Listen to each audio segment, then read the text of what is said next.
Professor Keith Moore is one of the world's prominent scientists in the fields of anatomy and embryology, and is the author of the book entitled The Developing Human, which has been translated into 8 languages.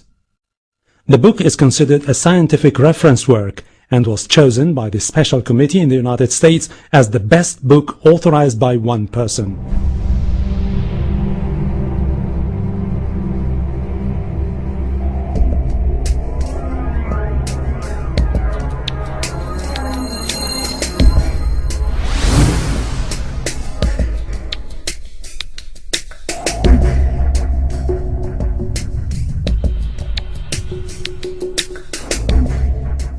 In the 1940s, Professor Streeter of the Carnegie Institute of Embryology in Washington, D.C. proposed a system for classifying the stages of human development. His system arranged human embryos in 23 numbered stages based on their differences in appearance. The Carnegie system of classification was used around the world until the 1970s, when a more refined system was proposed by Dr. Ronan O'Reilly of the Carnegie Institute of Embryology, now in San Diego, California. Intensive studies of the Quran and Hadith in the last 4 years have revealed a system for classifying human embryos that is amazing, since it was recorded in the 7th century AD. Although Aristotle, the founder of the science of embryology, realized that chick embryos developed in stages from his studies of hen's eggs in the 4th century BC, he did not give any details about these stages. As far as it is known from the history of embryology, little was known about the staging and classification of human embryos until the 20th century.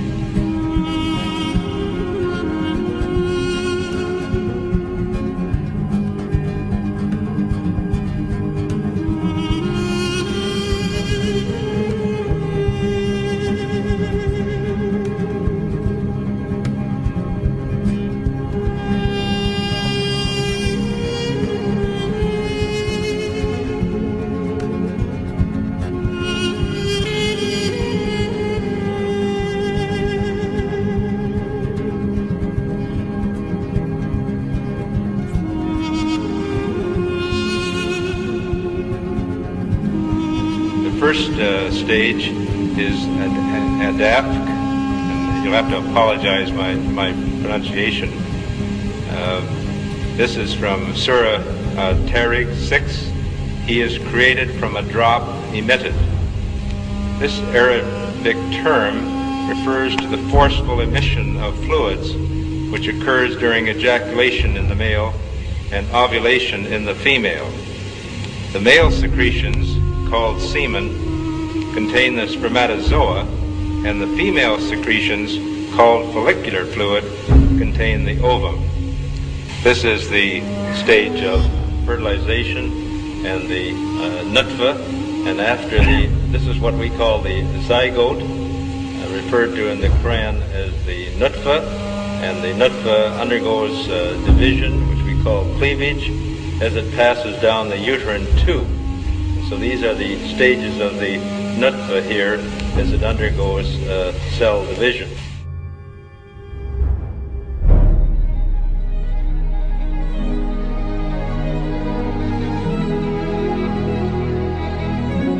Another important aspect of the information mentioned in the verses of the Quran is the developmental stages of a human in the mother's womb. It is stated in the verses that in the mother's womb, first the bones develop, and then the muscles form which wrap around these bones. We then formed the drop into a clot, and formed the clot into a lump, and formed the lump into bones, and clothed the bones in flesh, and then brought him into being as another creature. Blessed be God, the best of creators.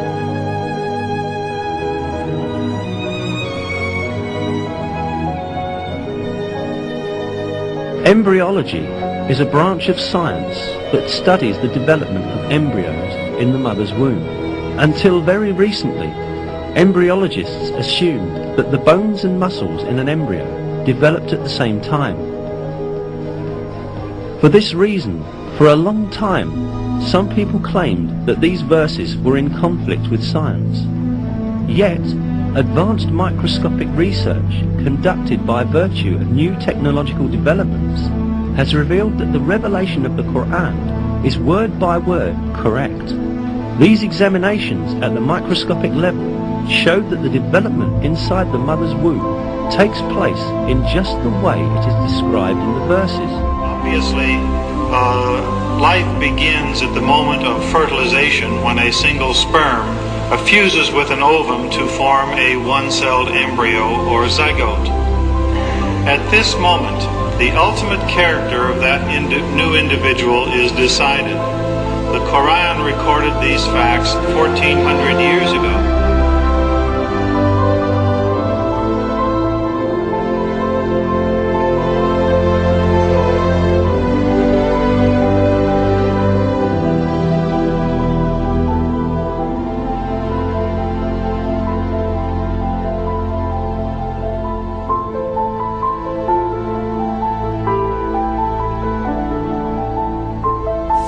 Little was known about the staging and classification of human embryos until the 20th century.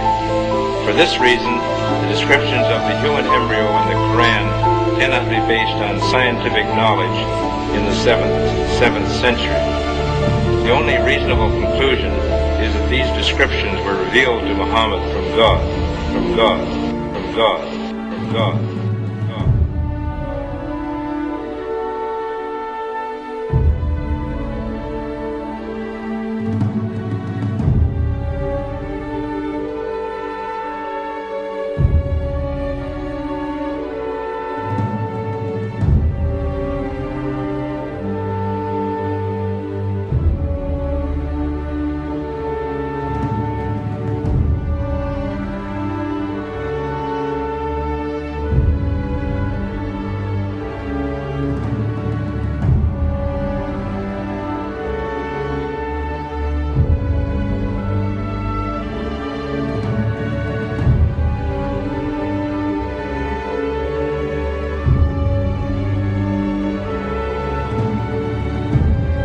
Then we made the sperm drop into a clinging clot, and we made the clot into a lump of flesh, and we made from the lump bones, and we covered the bones with flesh.